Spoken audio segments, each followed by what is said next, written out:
Welcome into another exciting edition of the Stingray Show, everybody. This is your host, Stephen Ray, and I hope everybody's doing well out there today on this Tuesday. But of course, we unfortunately have to start the Stingray Show with a little bit of weather. So let me go ahead and roll the open, and then we'll get in here and discuss what we need to discuss.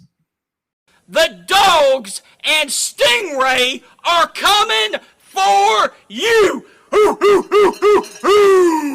This is Stephen Ray, aka Stingray, coming to you live from Tuscaloosa, Alabama. Good afternoon, Mr. Feinbaum. Stingray here, and I'm about to shoot the bull with you like all the Auburn students do down at Auburn. Worst defense ever! So without further ado, here is the biggest Alabama going for the field goal. The kick is up. It is away. It is no good. Chris Davis bringing it out of the end zone. Oh, he's got blockers. Chris Davis up the sideline. Here he goes. Here we go, guys. Dobbs back to pass. Launching the ball. Jennings, he's got it. Jennings, he's got it. Touchdown, Tennessee. They shocked the Dogs in Sanford Stadium. Are you kidding me? My God almighty, what an epic way for the Tennessee-Georgia rivalry to end this game. What a play. Wow.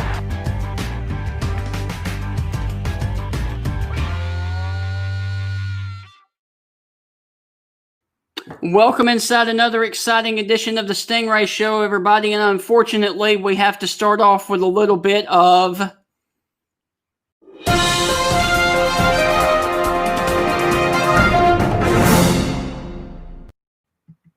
and of course, that means that we have breaking weather to talk about. And let me go ahead and pull this up here for you.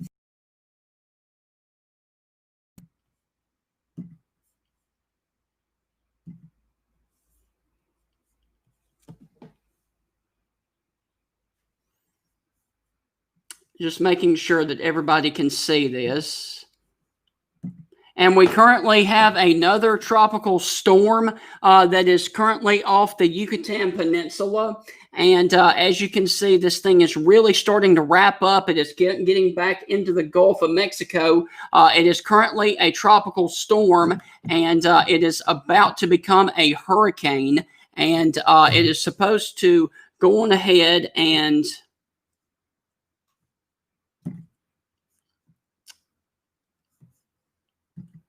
Now you guys can see what I'm talking about. We have Tropical Storm Zeta that is sitting off of the Yucatan Peninsula, about to get back into the Gulf of Mexico.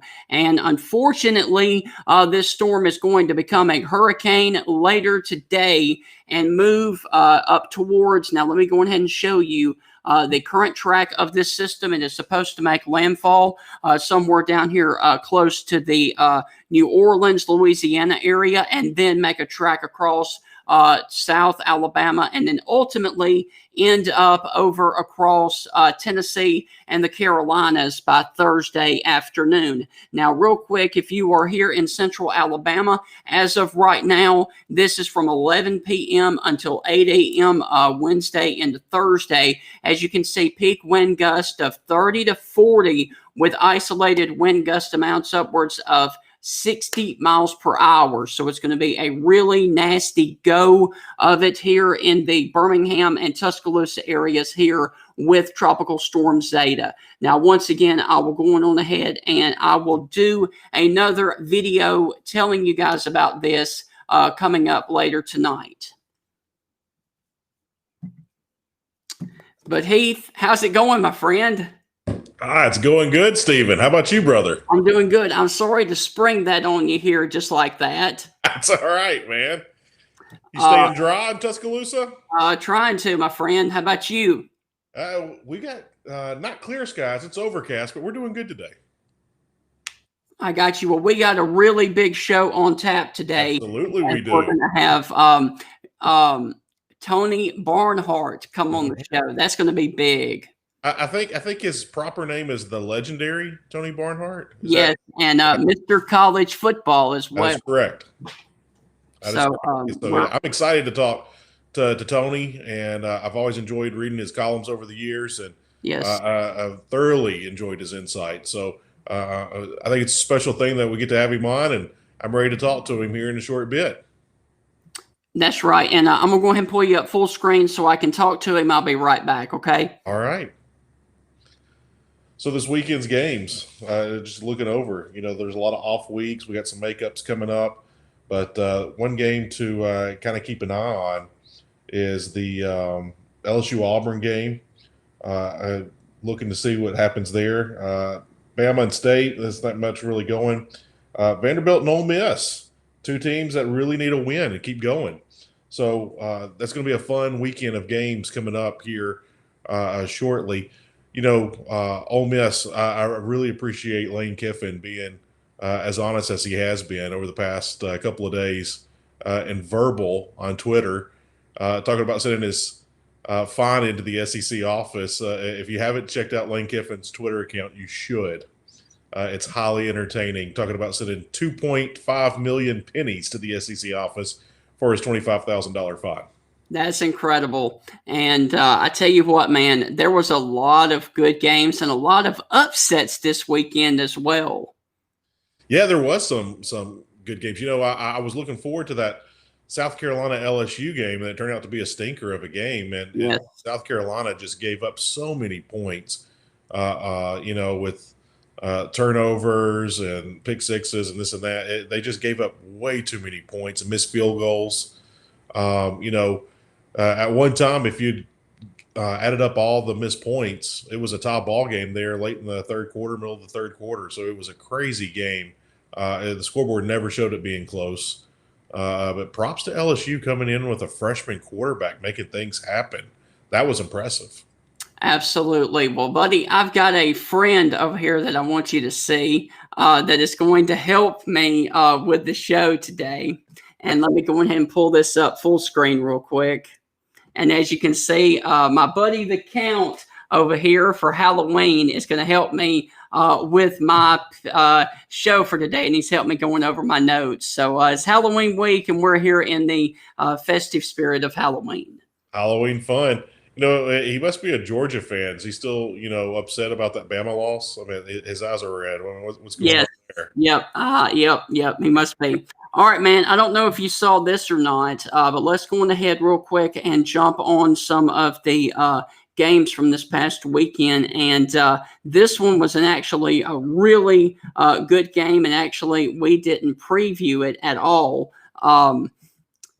Jacksonville State on Thursday night, or Friday night, I should say, actually went down to Florida International and upset FIU. Now, this was the first time that Jacksonville State had beaten an FBS opponent since 2013 against Georgia State. That was an impressive win for Jacksonville State. Hats off to them. Yeah, I mean, Jacksonville State, they're usually an opening game for an SEC team or a homecoming game or something of the sort. Yes. But Jacksonville State, they'll rise up every now and again and show that they can kind of do it time to time. So massive props to Jacksonville State. I always enjoy seeing these programs make these upsets. I always pull for the underdog. I think it's the American thing to do. It's what my parents taught me. Pull for the underdog. But, massive props to Jacksonville State for that. And, they've also actually went up there and upset Ole Miss when Jeremiah Masoli was the quarterback up there. So, they're known for knocking off people, but hats off to Jacksonville State. And we actually didn't pick that game because, and a lot of these games that were upsets this week, you and I didn't pick because we just looked at the schedule and we were like, yeah, that was going to be. That was you. Yeah. All right, man. Well, what about this? Everybody's talking about Mac Jones winning the Heisman Yep. and, Justin Fields winning the Heisman. Well, dude, what about this kid's performance on Saturday?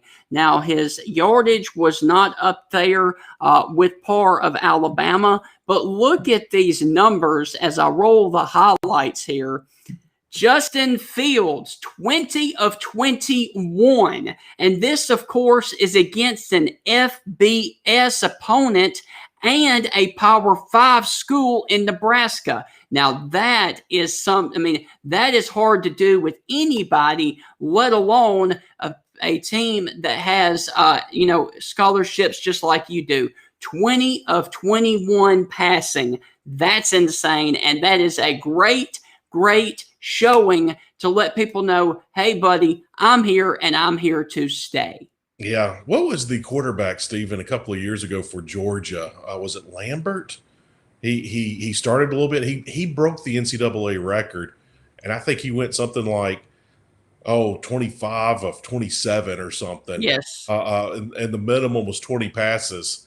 Well, I believe that record has now been broken. Yep. And I think it's funny that's been broken by a former Georgia quarterback. Yes. So, man, and if you played this out, I know Georgia fans don't want to hear this, but if you rewind your history, if they would have let Lambert finish out that season, Justin Fields would have probably taken over as starter the following year. Yes. And so, that's just a crazy thing that happened, and nobody knew what was going to happen, or no one knew. No one knew. Right. So, but hey, huge props to Justin Fields. I would love to see him in Athens. I'd love to see him in the SEC. I know. But he's still fun to watch no matter where he's at. Absolutely. Well, dude, let's go on ahead and talk about another big upset. And, man, I got to be honest with you. You and I differ on this one just a little bit, and that's okay. But I honestly call this a major upset, and here's why. Let me go ahead and pull up this. Just a second here. I apologize, man. Okay. Just back in 2017, this football team was 10-3 and had a shot to play in the Big Ten championship game. Michigan State got upset this past weekend by the Rutgers Scarlet Knights, and the Rutgers ended a 21-game Big Ten losing streak when they knocked off Michigan State. Now, let me just go ahead and say this. Yes, Michigan State helped them out by turning over the ball 7 times, but it doesn't matter. Rutgers still made the plays when they needed to and ultimately got the upset. And hey, let me also say this. Hello, Tennessee. Greg Schiano, you guys didn't want him. Look at what he did in his debut up there at Rutgers, man. This is an impressive start to the Greg Schiano era, number 2 at Rutgers. Is it number 2 or number 3? I know he's done it several times there. But, props to Rutgers. We talked about before the show, and even last week I mentioned to you that Michigan State is just it's in a bad state right now. A lot of lawsuits and NCAA violations, and there's so much drama on and off the field at Michigan State in all aspects of leadership at that school right now. So it did not shock me at all that Michigan State dropped this game. I did not expect anything of the sort for Michigan State to be anywhere successful this year, but I did expect them to beat Rutgers. Yes. But Steven, 7 turnovers. Wow. Yeah. And they were stopped on 4th down twice by Rutgers as well. So that didn't help things either. I mean, turnover on downs, you can, it's not an official turnover, but it's still turnover on downs. Yes. It's in the name. So, I mean, that's 9 turnovers. Yep. You got that right. So, I mean, if you get 12 possessions in a game and you turned it over 9, your chances aren't good. But, hey, Give it up to Shiano. Yes. If I'm not mistaken, Shiano's first round at Rutgers was keep chopping, chop that wood, keep chopping. Yes. That legendary Thursday night game where they were undefeated and kid kicked the field goal and the cam was right there and he pointed at the cam after he kicked the field goal and the whole stadium rushed the field. I mean, that was a legendary moment in college football, especially for Rutgers. But Yes. The underdog having a big Thursday night national win on ESPN Thursday Night Football. So shout out to Rutgers. Do I think Rutgers can get back to that? No, I don't. But Right. I expect Michigan State to go down for the next several seasons. I think last season might have been the first step, but I think this is the first official step. But I think it's going to be going down for 3, 4, 5, 6 years at Michigan State. Well, let's go on ahead and talk about another major upset, and this one was actually in the Big Ten as well, and we did not pick this one either, just simply because we thought it was going to be a horrible football game, and it turned out to be a really, really good one. It is going to be Indiana and Penn State, and what did you think about the Nittany Lions getting upset there at Indiana? If you have not seen the video on Twitter, and I'm sure it's on other forums now, but the coach addressing the locker room there at Indiana, and he's trying to talk to them, and one of the players just yells out of the back of the locker room, like, "We love you, coach!" Yeah. And the whole locker room erupts, and he doesn't give a speech. They all just start cheering and hugging, and he, dives off into him, body surfs, the team carries him, and the place is going nuts. And just think that they didn't want to play football this year. The Big Ten didn't want to play football. We wouldn't have gotten that moment. We wouldn't have gotten these upsets. We wouldn't get to see Rutgers do it. We wouldn't get to see Indiana do it. We wouldn't get to see Justin Fields with that legendary performance Saturday. Yes. Thank goodness they reevaluated and stood up to things, and they're playing football now. The fans wanted it. The players wanted it. The coaches wanted it. We want it. Now, let me ask you, did he get in right here? I think he did. That is close. I think he did. I think the right call was made. I mean, look at that. Does the elbow hit? No. Does the shoulder hit? Does the side hit? I think the ball is out. I think the ball is out of bounds before it hits the pylon right there. I don't know, man. I don't know. I don't know. Right. Hey, let me real quick. Let me roll these highlights again because I want to get your take on this as well. All right.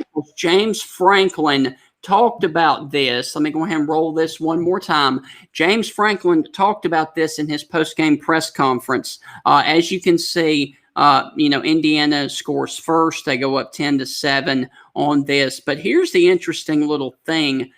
Right there towards the end of the game, we'll get to it here in just a second. Rutgers was trying to allow Penn State to score.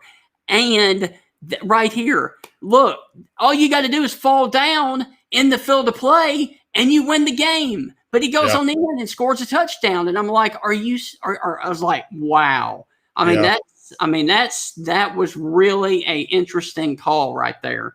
Yeah, it was. And hey, how many times does that actually work? Yes. We've seen that. We've seen that several times. They let them score so we can get the ball back. But how many times does that ever work? I've never seen it work until Saturday. I'm sure it has somewhere at some time, but I've never seen it. But, massive props to Indiana had to have everything go their way. Yeah. And you know what? To the replay official, hey, you can pass this on to Lane Kiffin. At least the replay official didn't take the game out of their hand like they did Ole Miss. And 2.5 million pennies later, we're still talking about it. But, the replay official did it. The conference didn't decide to protect Penn State. They gave Indiana the win. And hey, even if Penn State was protected, and they did give Penn State the victory, we're not talking about that game that much. But since Indiana did upset them, it's just a great story for 2020. We need great stories in and out of 2020, 2021, 22, all the way to the infinity. So props, massive props to the Big Ten, the replay officials, to Indiana, to Yes. even the officials that decided to let's play football, override the governor's decisions there in those states Oh, yeah. in the Rust Belt. So massive props. For And by the way, one final little note on this game: Indiana gets the first win against the top 10 team in 33 years. The last win was October of 1987. Whoa.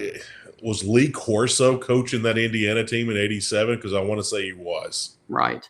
Wow. That's insane. Wow. I'm going to go look that up after the show. Wow. That's crazy, man. That's crazy. All right, man. It is 11:30, and we are very, very blessed and grateful to have this guy on the show. Are you excited about Mr. College Football himself? How could you not be? All right, so let me go ahead and bring him in here, Mr. Tony Barnhart. Mr. Barnhart, how are you doing today, sir? I am doing well, fellas. Hope you're okay, too. Thank you. Tony, I got a quick question. Does your wife ever call you Mr. College Football? No, she calls me a lot of things, and nothing that flattering. But no, occasionally she'll get a Mrs. College Football when we go out sometimes. So it's okay. It's all good. At least she wears it proudly, right? That's right. Well, first off, let me just go ahead and say, with everything that's been going on here lately, how are you staying healthy and away from COVID? I am. I've got. I'm not on total lockdown, but I'm not traveling to games this year. Quite honestly, I'm not really getting anything out of the games if I'm there. I don't need to sit in a press box with two pieces of plexiglass on either side of me. I go to the games to visit with people, to talk to them, to network and things like that. And you just can't do that. And then the post-game press conference is a Zoom call. Well, I can do that anywhere. So I made a decision. I've seen a lot of football, and it's better than being at a game. And so for now, I'm gonna hunker down and just watch the games from home. Tony, what's one thing that you see the future of college football here for 2021, 22 dealing with all this craziness? Well, I think it's going to be a long time before everybody's totally comfortable. So you're going to have to keep practicing the social distancing. I think, on into next year. I don't know when we're going to see 95,000 people in a stadium again. I think you're going to have to work through a lot to get there. Even if we get an all clear at some point next year, people are going to be hesitant. So that's a long answer to saying we don't know, but everybody's going to be cautious moving forward. I don't think there's any doubt about that. Who do you trust? What's the voice of reason in the college football world that you trust that's been getting most of these things right dealing with the virus? You know, I listen to a lot of different people, and just talking to I talked to some medical people here in Atlanta that I really, really trust. I spent time when we had the whole myocarditis thing, the heart issue. I spent a lot of time with a cardiologist who I trust a lot. So a lot of what I get from a medical standpoint are from people here in Atlanta that I really trust. What is one thing moving forward that you think will actually benefit college football after we come out of this? Well, I think everybody's going to be very grateful just to have the sport of college football. We came so close to not having it. I mean, I'll admit that in mid-July, I did an interview with Commissioner Greg Sankey. He didn't sound optimistic. I said, you got to sound optimistic, because if you're not optimistic, I'm not going to be optimistic. But as things turned out, things got headed back in the right direction. And when the SEC decided to start their season on September 26th, then I felt good that we were going to get started. Now, obviously, there have been some issues. There are going to be issues. There will continue to be issues. There was no way I was told this season was going to be a straight line. But we've gotten to the midway point. Everybody's got about 4 or 5 games, and now that Florida looks like they're back online, let's knock on wood and hope we can get through the rest of the season. What has been your biggest takeaway from college football as a whole so far? people aren't tackling very well. You get that right. They're not tackling because guess what? They didn't have a spring. They were hesitant to practice tackling in the fall because of injuries. And as a result, well, two things have happened. People aren't tackling well, and just about everybody has gone to the up-tempo offense, and we're seeing more points than ever. Nick Saban said it earlier this week to Chris Lowe. It used to be where great defense could beat great offense. He said that's no longer the case. So when Nick Saban says that, you better pay attention to it. Yeah. What is other reporters, other journalists that you really respect, and if they say it, it's absolutely true? Who are some guys that you enjoy reading, and some other guys that you really respect in the world of journalism? Well, there's so many. I mean, obviously Andy Staples and Bruce Feldman and people like that who are just the very, very best. My good friends Ivan Maisel of ESPN.com. There are so many of us. A lot of us grew up. Dennis Dodd from CBS is a great friend. We've worked together. We used to be colleagues. So there's a lot of great journalism going on, and this is a great time to. This is the kind of reporting that cries out for great journalism, and we're lucky. We've got a bunch of them in the sports community. All right, well, let's go back to the SEC now. Who are some of your biggest surprises and disappointments so far this year in the SEC? Well, the surprise team is two of them is the way that Missouri and Arkansas have played. Mm-hmm. Because I wrote off both of those, particularly Arkansas. I wrote them off. Did not know if they had a win after losing 19 straight games. Did not know if they had a win on that schedule because they didn't play Vanderbilt.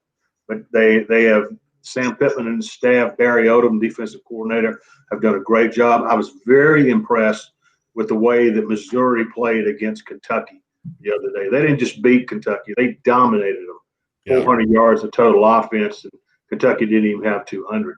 So I think Eli Drinkwitz has done a good with that. The disappointing teams right now, I'm disappointed in Tennessee. I didn't expect. I expected them to lose to Georgia. I expected them to lose to Alabama. That's not the issue. The issue is the continued inconsistent quarterback play and the fact that they were dominated by those two teams. And so that when you're measuring your program, how far you've come and how far you still need to go, it's not necessarily wins and losses. It's how competitive you are. And quite honestly, Tennessee was not competitive against Georgia in the second half of both of those games, and that's a concern. Yeah. Tony, what about Mike Leach and Starkville? Is the air raid going to work here in the SEC? I know Mississippi State's having massive offensive line problems. They can't block three guys rushing with five linemen. But once they figure that out, will the air raid work? Well, here's the thing. The thing that concerns me for Mississippi State is, they had an incredible opening game against LSU that shocked everybody. But the fact of the matter is, Mike Leach's offense, the air raid offense, there is a defense for it. That's, as you mentioned, rushing 3 and dropping 8. And when they do that, when teams do that, you can't keep throwing it on every down. Maybe you could throw it on every down in the Pac-12. You can't throw it on every down in this league. That's when you've got to run the ball. And Kylan Hill right now, one of the best backs in the conference, is not in the program right now. He's not playing. And so until Mike Leach figures out a running game, the coaches in this league are so good, they're going to continue to rush 3 and drop 8. And if you can't block 3, like you see in this video right here, if you can't block 3 with your 5, you're in a world of hurt. Yes, you are. We had Cole Cubelic on last week, and we were talking to Cole about things and the air raid and such. But with everything going on with offenses and defenses and the surprising losses that are starting to pop up in the SEC, Cole mentioned that he does not think any coaches will be replacing the SEC due to all the craziness going on in 2020. Do you see any coaching changes? We won't ask who, but do you see any of the 14 teams in the SEC making a single coaching change here? I really don't, because at the beginning of the season, I was told there are two things going on here while the coaching carousel is not going to be the way it usually is. It's good. Number one, if you can just get your team through 10 games and play 10 games and get to the end of the year, you've done a heck of a job managing your team. That's number one. Number two, nobody has any money to pay off any coaches, okay? With the budgetary situation being what it is, they're going to get some of the TV money back, of course, but the money from attendance, the money from sale, paraphernalia sales, and all of that money, most of that money is gone. And so you really can't afford. Well, let's take Will Muschamp. I think his buyout is somewhere around $17, $18 million. And if that's right, you can't write Will Muschamp. Ray Tanner, the AD at South Carolina, can't do. He doesn't have the money. He doesn't have. Now, maybe some of the big pocketed alumni could come up with it, but he doesn't have that kind of money. So I think unless things just completely fall apart and a team quits, I don't think we're going to see any changes this year. Now that I have gone on with you guys and said that, it's guaranteed we're going to have some changes. Tony, what are some of the guys that you used to cover that are no longer in the SEC? Some of the legendary coaches that you really miss? Oh, I miss Steve Spurrier. I mean, I miss jumping on the phone call with him every week because Steve Spurrier is one of those guys that during the off season I would just pick up the phone and call him for no reason at all, and just to see what was on it. And invariably, he would say something that you could turn into a column or something humorous. And so I miss talking to him on a regular basis. I miss Les Miles. I mean, I always look forward to the SEC media days when he would give us a report on what he did on his summer vacation, which was always entertaining. So those are a couple of guys that I really miss. Is it going to be true? Is this going to be a true statement one day? Nick Saban, the greatest coach that Alabama ever had. Nick Saban is the greatest college football coach in history. Okay. Now you got to be careful because nobody can replace Coach Bryant. Right. His aura hangs over the program, even though Nick Saban is the greatest coach in the history of the game. When they beat Georgia for the national championship in 2017, that night, and it was late, I wrote that Nick Saban was the greatest college football coach of all time. But when you get in there talking about his legacy, which is unsurpassed, and Coach Bryant, there's no need. They both stand right there together. And so, but I will never say Nick Saban is a greater coach than Bear Bryant. You just can't say those words. Right. Even though his record before he's done the numbers will say that he's the greatest coach. Wow. How much longer will Coach Saban be with us? Every time I talk to him, he's like a guy that, he's still challenged by putting together a team, taking this group of guys, and this is a totally different team, and this is what we've got to do, and all that. I think he still enjoys that. I think as long as he's winning, and as long as he's recruiting at a high level, he's in great shape physically. So I think he will keep doing it. The coaches that I know who got out of it because they started. Well, Coach Spurrier said, "I'm not going to hang around and be a 7-5 coach." Well, what he did was he hung around 1 year too long, and he became a 7-5 coach. And that's when he stepped down in the middle of the season. Well, let's go to a controversial issue that is going on over in the Oxford, Mississippi area. What did you think about the no call and no replay on the fumble in the end zone this past Saturday? Well, that kind of play has to be reviewed. It has to be reviewed on the field. It has to be reviewed in Birmingham. And to go on without reviewing that was a mistake, and the conference office admits that it was a mistake.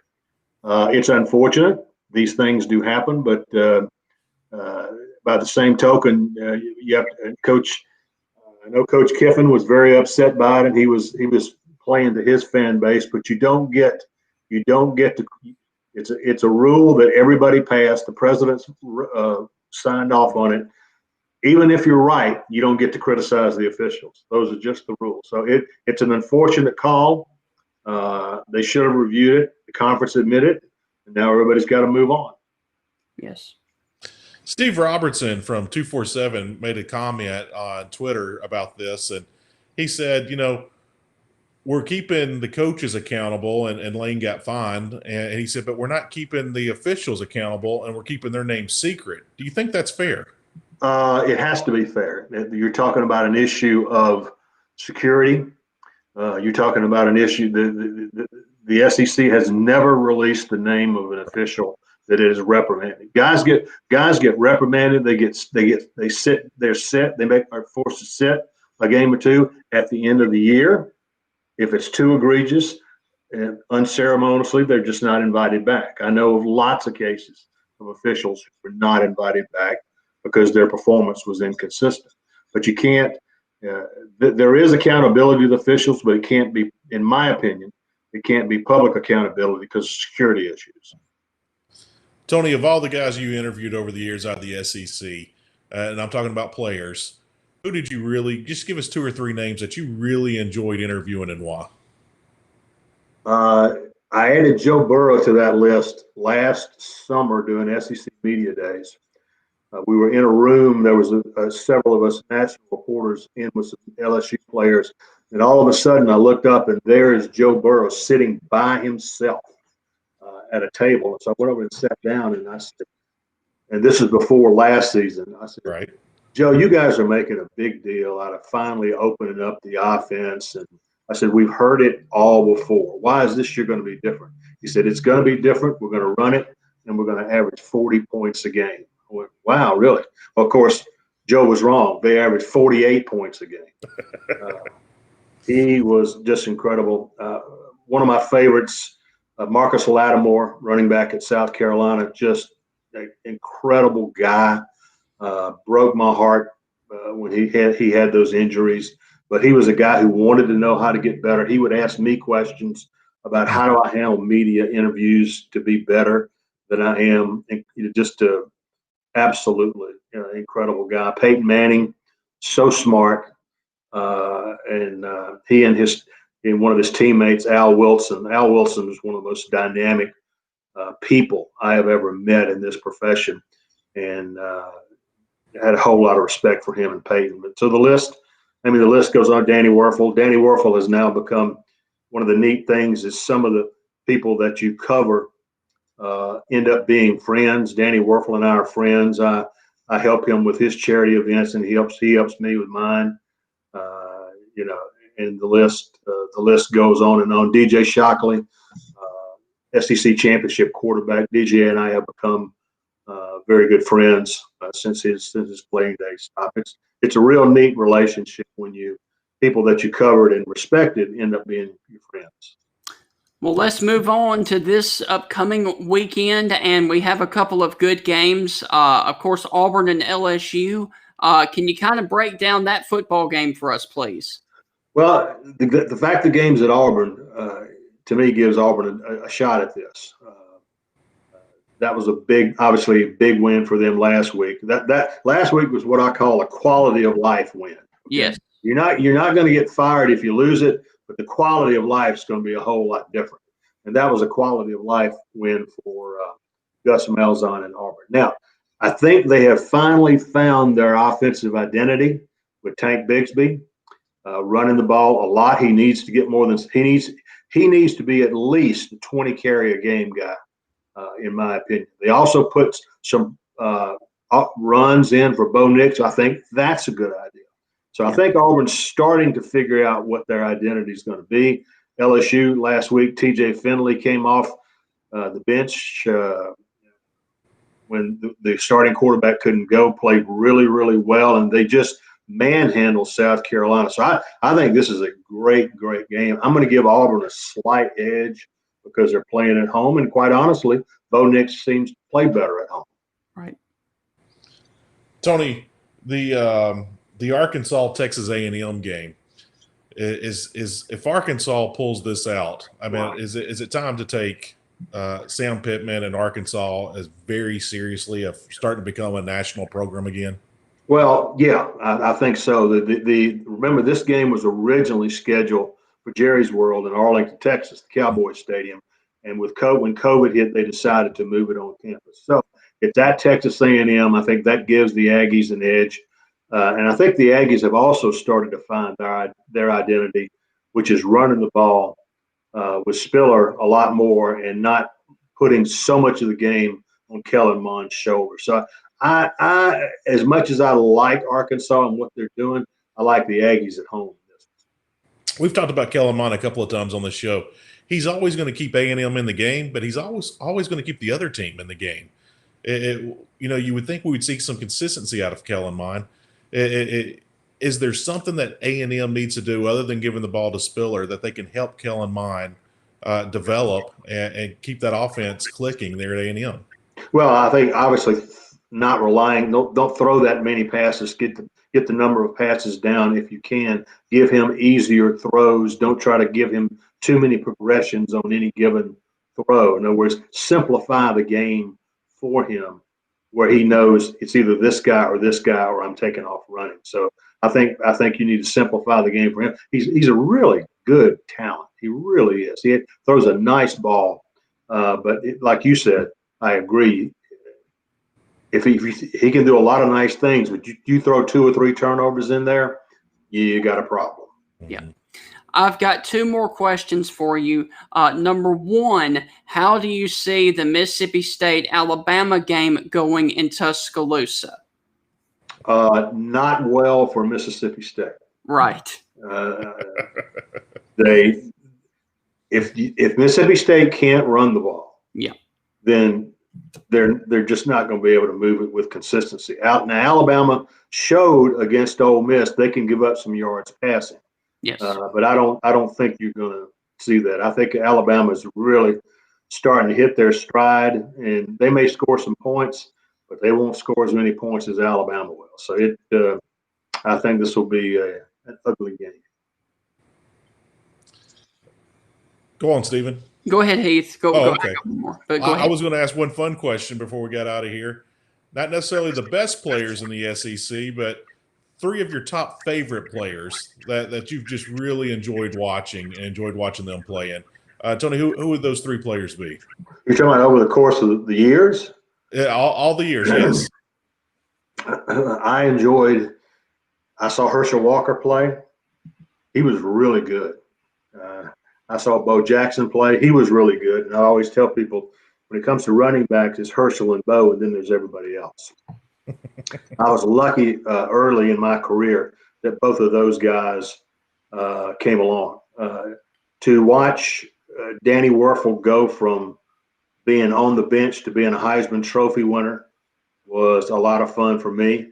That entire 1998 Tennessee team, I covered just about every game they played that year. And for T. Martin to take over that team from Peyton Manning, with Peerless Price and Al Wilson and all those guys, that was a whole lot of fun to watch. And and I just think watching in the age of the college football playoff, it's been a lot of fun to watch these Alabama teams and watching them dominate.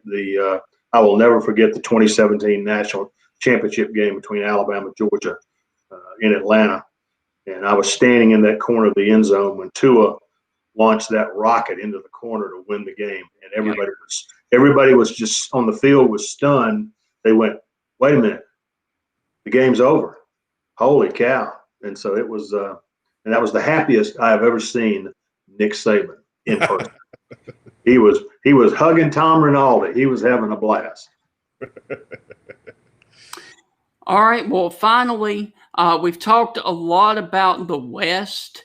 Who do you ultimately see winning the East and going to Atlanta in the SEC? Well, we'll know a lot more a week from this Saturday when Georgia and Florida play in Jacksonville. I still give Georgia a slight edge because of the defense. Florida's offense is much better than Georgia's, quite honestly.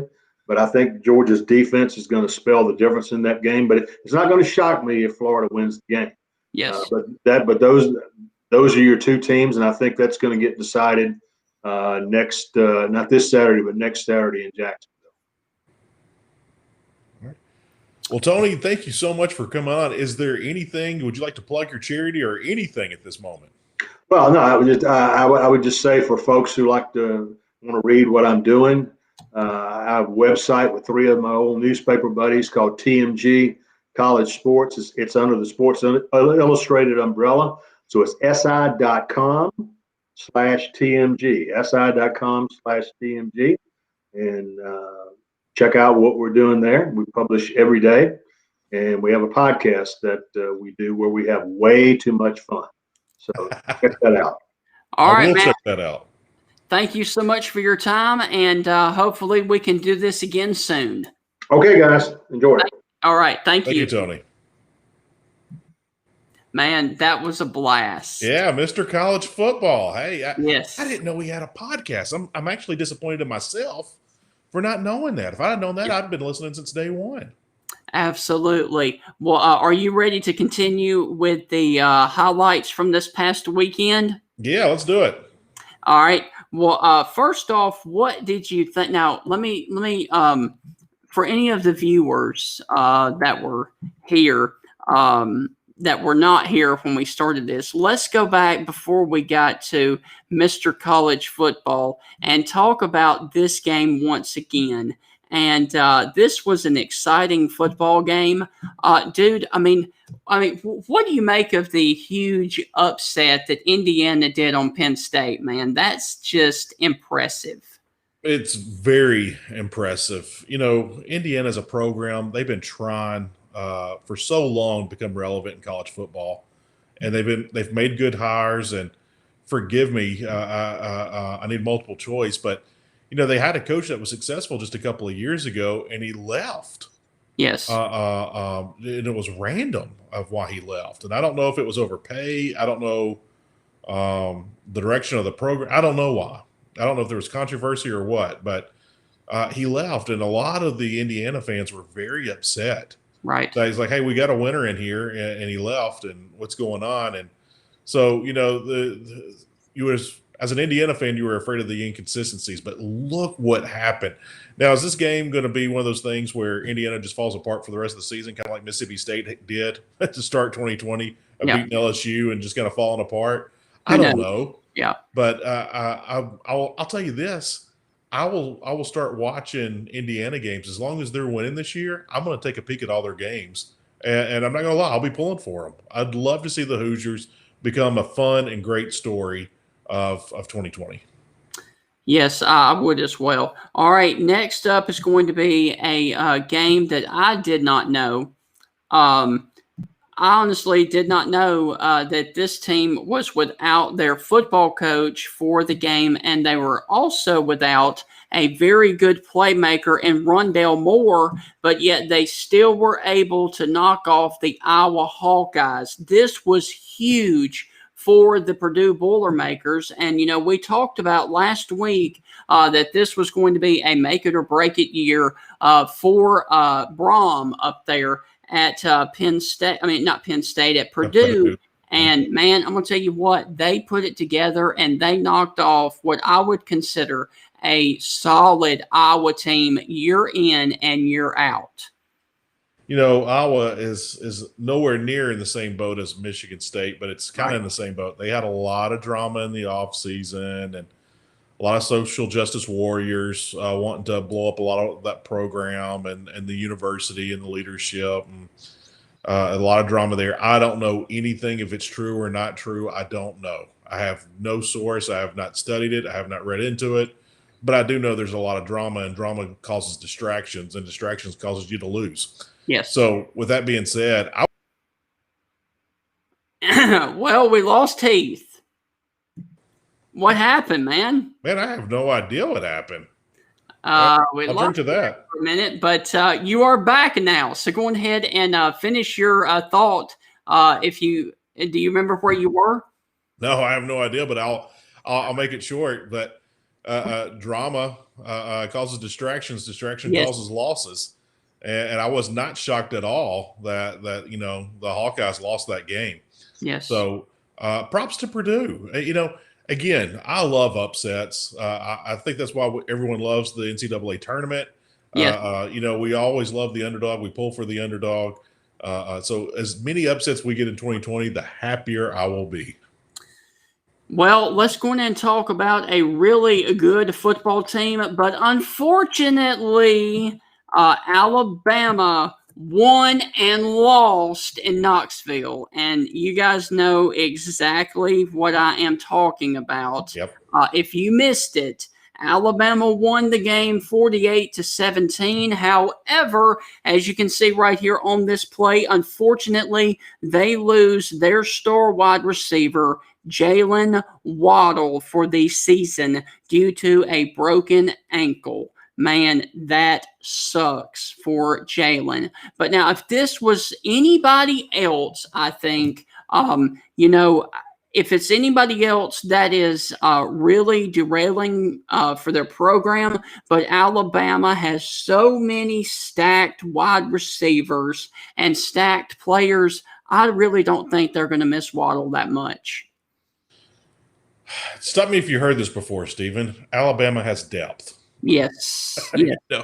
Not only do they have depth, the old saying in the SEC is their second string guy is a 5-star too. Yes. Their third string guy is a 5, maybe a 4-star. So, Bama's got depth, and if anybody can overcome this, it's Alabama. Nobody else could, though, I don't think. Nobody in the SEC other than maybe Georgia. Yeah. And when we had Hugh Freeze on earlier this year, yes, Hugh Freeze talked about if you're going to compete at a championship level, you have to be 3 deep. Yep. So here we are with Alabama. We're halfway through the season, and the depth's being tested at one of the key positions. So, yes, is Alabama 3 deep? Yeah, they are. So we'll find out. Yeah, I think they're going to be hurting more in the return game than they are as a wide receiver. And I'm not trying to take anything away from Jalen Waddle because I think he is the most dynamic receiver that was in the SEC this year. I do. Yep. And I don't think anyone's above him when I say that.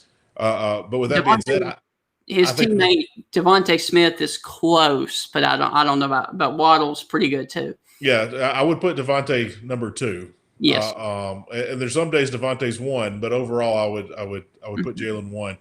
But with that being said, I really think that they're going to miss him more in the return game and special teams. What he brought to the table on that. Can Alabama replace that? Absolutely.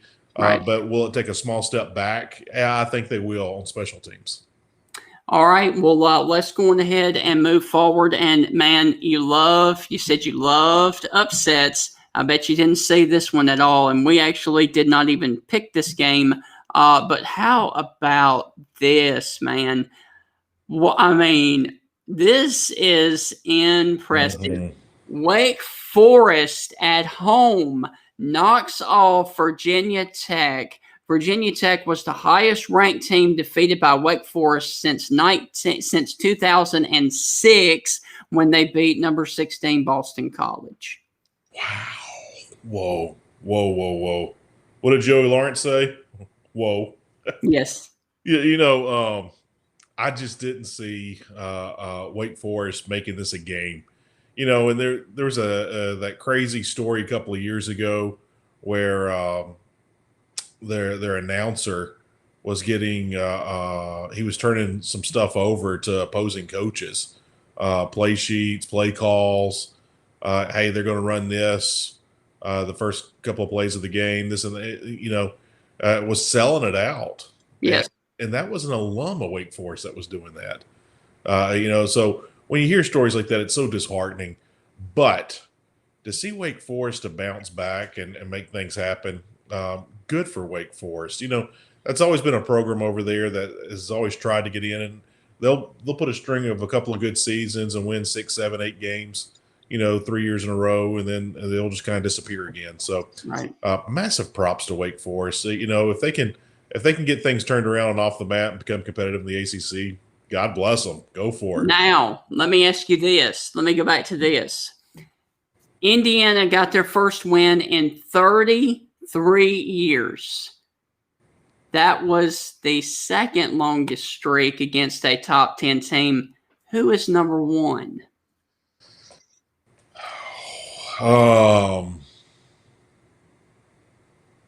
Wow. The South Central LSU Mud Dogs? I don't know. The team we were just talking about, Wow. Forest. In Wake the same Forest weekend. Wake Forest has not beaten a top 10 football team, get this, since 1946. What? 1946. Whoa. And they put that graphic up at the end of the Indiana game, and I was like, that's got to be a nugget for the show. That's great. 1946. Yes. Whoa. I mean, we learned last week on the show that chocolate chip cookies were invented in 1933. Yes. You know, so I'm starting to wonder what was invented in 1946. We might have to do that before the end of the show. Right. By the way, did you need a nap on Saturday?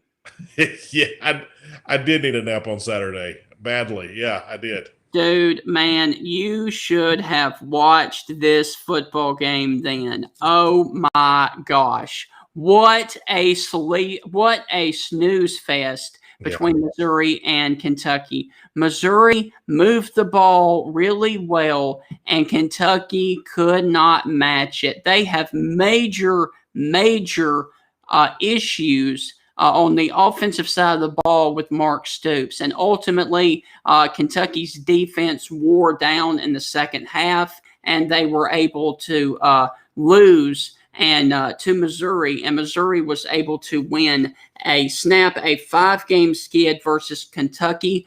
Missouri's last win against Kentucky was back in 2014. But, Kentucky tried to go to 2 different QBs. They went with Wilson, and then they went with, Gatewood as well, and neither one really worked out. So, yes, the defense for Kentucky is amazing. However, the offense is horrid. I had an Ole Miss alum and fan call me last week, and they said, "Do you think John Reese Plumlee will transfer to Kentucky?"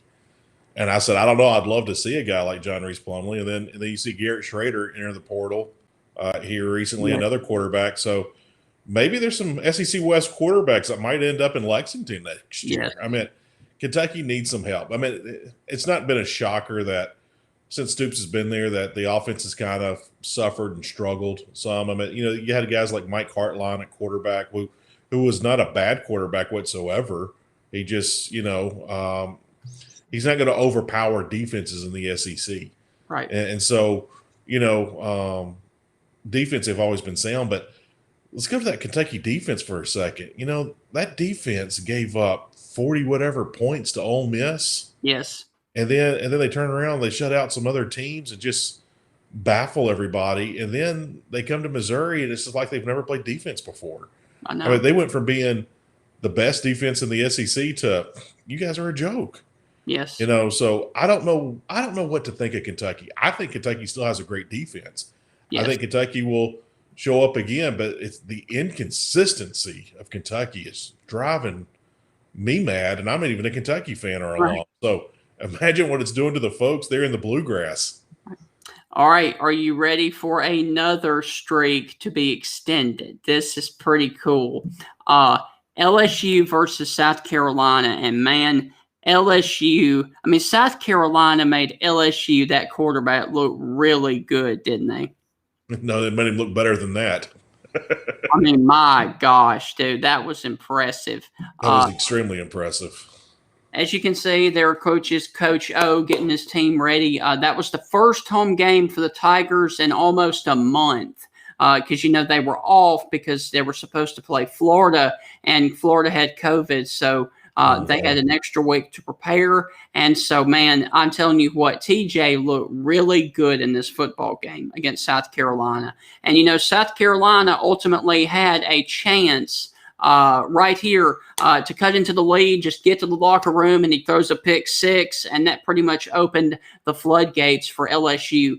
Now, you'll see here in just a minute. This was in the third quarter. They tried to inch back into the game, making it 31-17. But on the ensuing kickoff, this guy goes all the way to the house, a 97-yard kick return for a touchdown, and that ultimately sealed the deal for South Carolina getting beat down there at Tiger Stadium. And let me put this up for you. LSU extends its winning streak over South Carolina to 7. The last South Carolina win was in 1994. Man, Brad Scott, if I'm not mistaken, Brad Scott, the head coach at South Carolina back in 94. Now, I will tell you, South Carolina played LSU in 95, but that game won in a 20-20 tie. Wow. So that one they gave to LSU.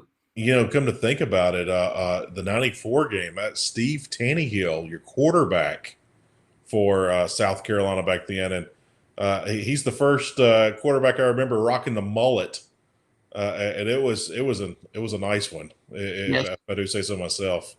Rocking the mullet there at South Carolina. So, man, that's just crazy. Hey, here's the fun question, Stephen. Who do you start if you're LSU this week? Who do you start at quarterback? Coach O said that Miles Brennan is their starting QB. I wonder how long that chain will be, because I mean you've got a dynamic quarterback, and I was wanting to see a little bit more of Brad Johnson's kid. Yes. Forgive me, I forgot his name. I did not know that he was the nephew of Mark Richt. How crazy is that? No. Hey, let me ask you this, because this is kind of a controversial subject that we really didn't get on with Tony Barnhart. But this guy had a huge win against Auburn, and then he follows it up with a horrible loss to to LSU. Is it time to move on from Coach Boom at South Carolina? Personally, I think yes. Yeah. When we did talk to Tony about it, he talked about the buyouts, and yes, and Muschamp's buyout this year is, I think he said $17 million. Right. So that's not going to happen. Under the normal circumstances, I do think you have to move on, because what have you done here? What have you done for me lately? Well, yeah, you beat Auburn, but then you turn right back around and have an embarrassing loss to LSU. That does not help. No, it doesn't. Especially I'm sorry, I didn't mean to cut you off, but especially as bad as LSU's defense has been, and the fact that they were starting a freshman quarterback against your football team. Yeah. It's crazy to see the inconsistency there at LSU, at South Carolina. Yes. South Carolina, plagued by many turnovers this week. I think that's a South Carolina team that is building and getting better. Yeah. They showed some good things the other night, but they just had some disastrous turnovers at the wrong time. And they missed, I think it was 3 field goals that really could have made the ball game different.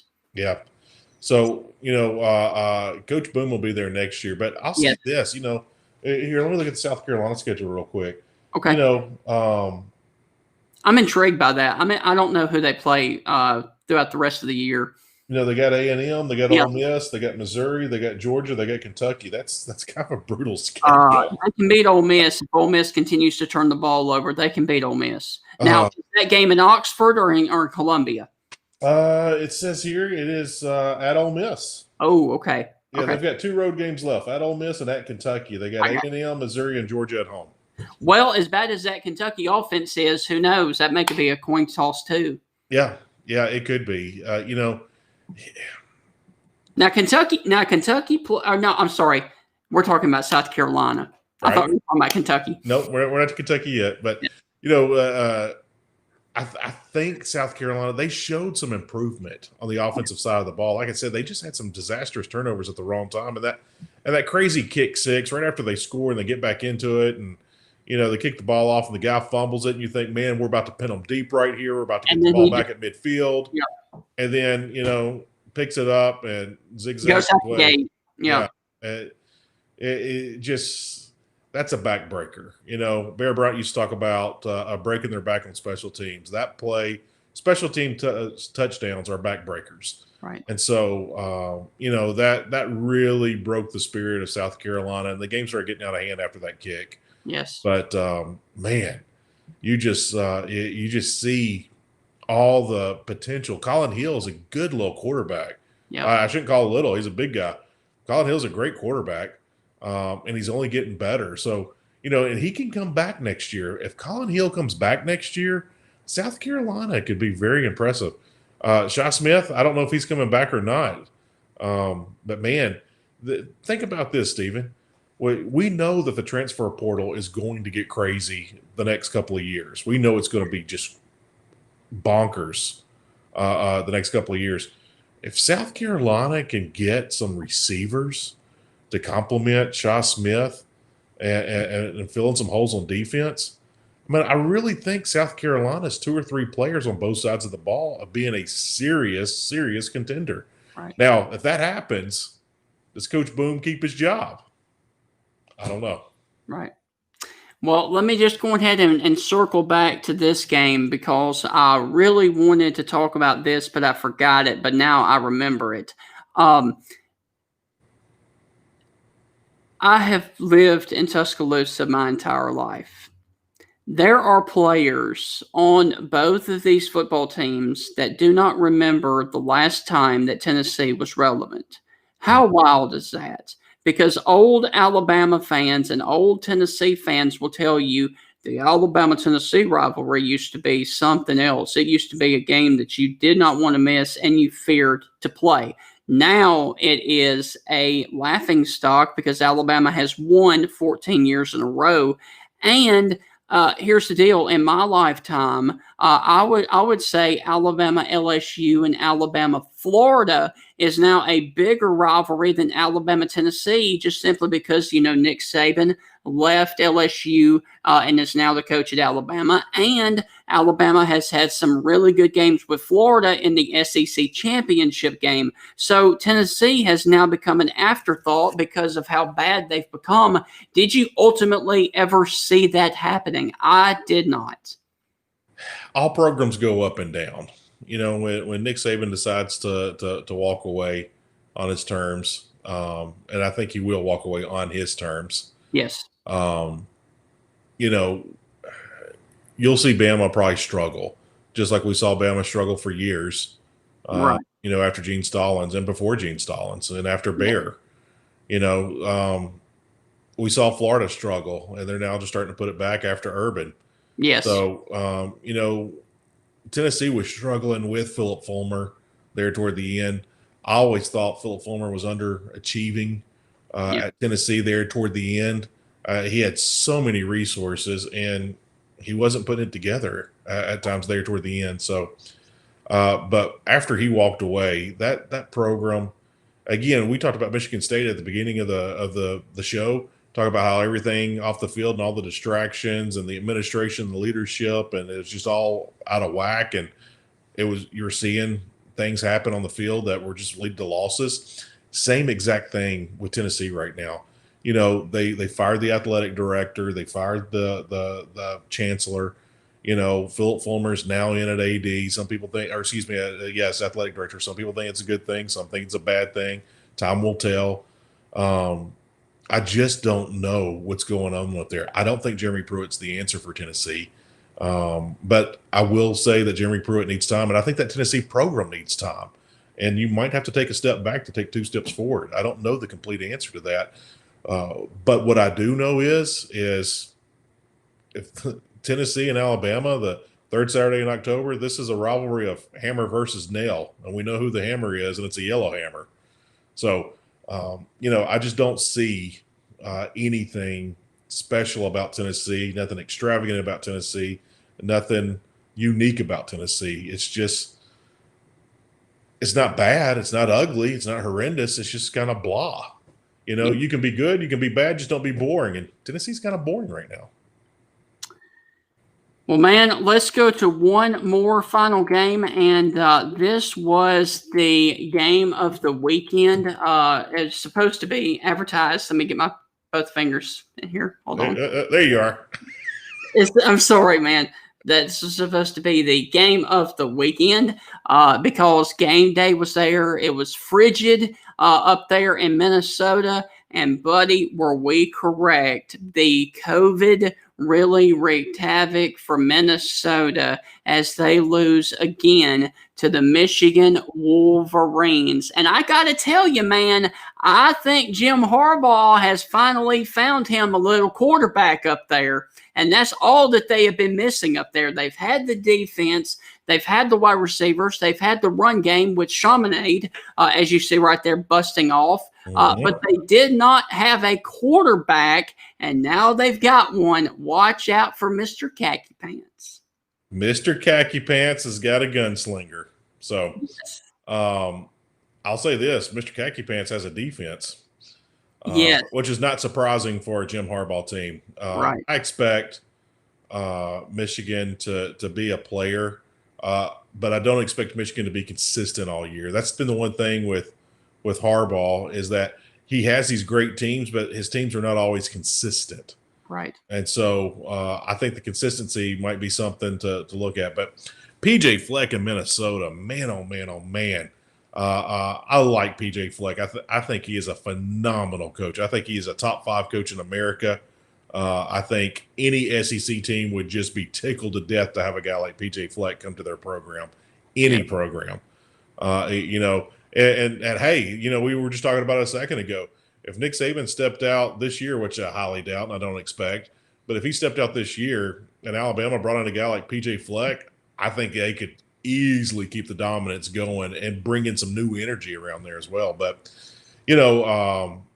man, tough break for P.J. Fleck in Minnesota. He's still building that program. But, Minnesota, that used to be a powerhouse program in the 40s. Yeah. Now it's kind of coming back and making strides and doing things. So props to Minnesota. I mean, Minnesota really hadn't done much since Lou Holtz left it back in the 80s. So and that's been a long time ago. Can you just kind of off the top of your head give me the record between Michigan and Minnesota since 1968? Since 68? Yeah. Oh, man. I bet you Minnesota has won single-digit games. I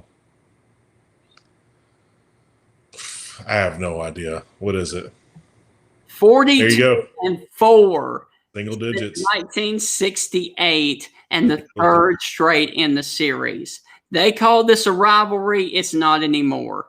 No. I'm sure that was a great game in 1939. Yeah. But, man. Maybe it'll be a good game in 2039. I don't know. Yeah, but, man, that is total domination right there. Yeah, it is. Wow. So the little brown jug went back to Ann Arbor this year. Why don't they just leave it in Ann Arbor and they'll FedEx it back when they finally lose? Man, that's insane, and that's pitiful though. But Minnesota, that they're going to get it fixed and turned around. I think. I'll give props to this on Minnesota. They play for something. They play for a chair and a jug and an axe. They play for more trophies there at Minnesota. So props to Minnesota. And by the way, we got one final game. I did not do the highlights for this game, but dude, how about this? Liberty knocks off Southern Miss. Hugh Freeze beats down his alma mater 56-35, and their quarterback Malik Willis 7 touchdowns, 6 passing, 1 rushing touchdown. Wow. That's a game, buddy. Yeah, it is. I'm surprised Hugh Freeze didn't drop a play where he could catch a touchdown too.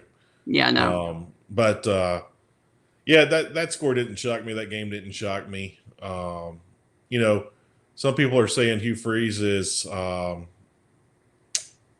he's interviewing for jobs with his team's play every Saturday. And that might be true. But, as Tony said earlier in the show, Mr. College Football himself, we may not see that. But I know a lot of Auburn folks have been screaming that they need Hugh Freeze there on the Plains. I don't know if that happens this year, and I don't really see that happening. And I'll say this: you go to next year, and Bo Nix will be a junior. They'll start figuring things out there at Auburn, and watch Gus Malzahn. Every time you think he's about to get fired and his back is against the door, that's when he comes out and wins 10 or 11 games, and surprises everybody, wins the West, whatever he does. So, yeah, I'm not going to be shocked if he figures it out for next year and makes things happen. But Gus Malzahn, it's kind of like Jason Voorhees. Every time we want to write him off, he comes back. Right. If we don't keep things in the Halloween spirit, right? Absolutely. Well, man, do you have anything else to add before we wrap up the show today? No, man. What's for lunch? I know, I'm starving. All right, man. Well, that's going to do it for this edition of the Stingray Show. We hope you enjoyed the interview with Tony Barnhart. And I actually have some exciting news for Friday. The big anniversary of the 6-3 win of Mississippi State over then Bear Bryant's Alabama football team. That game was on November the 1st. So the Mississippi State legendary quarterback John Bond will join us live on the Stingray Show on this Friday. And then we're also going to have Mark Schleybaugh of ESPN.com come on and join us and talk about college football as well. That's a pretty packed show, Stephen. We're starting to get A-listers. I know. Tony Barnhart, Schleybaugh, Hugh Freeze. I mean, we're bringing these guys in right and left, man. We're the big time. Let's hope, man, if we can just get our numbers up. It's like my bank account. I'm just trying to get my numbers up, right? Whip. That's right. So and we will also, if you noticed, we didn't take any of your viewership questions. We will do that on Friday as well. So we hope you guys have enjoyed it, and stay safe with Hurricane Zeta coming up through Louisiana, Mississippi, and Alabama. And we will see you guys on Friday.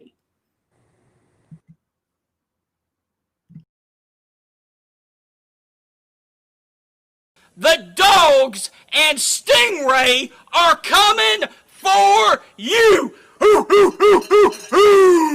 This is Stephen Ray, a.k.a. Stingray, coming to you live from Tuscaloosa, Alabama. Good afternoon, Mr. Feinbaum. Stingray here, and I'm about to shoot the bull with you like all the Auburn students do down at Auburn. Worst defense ever! So without further ado, here is the biggest Alabama going for the field goal. The kick is up. It is away. It is no good. Chris Davis bringing it out of the end zone. Oh, he's got blockers. Chris Davis up the sideline. Here he goes. Here we go, guys. Dobbs back to pass. Launching the ball. Jennings, he's got it.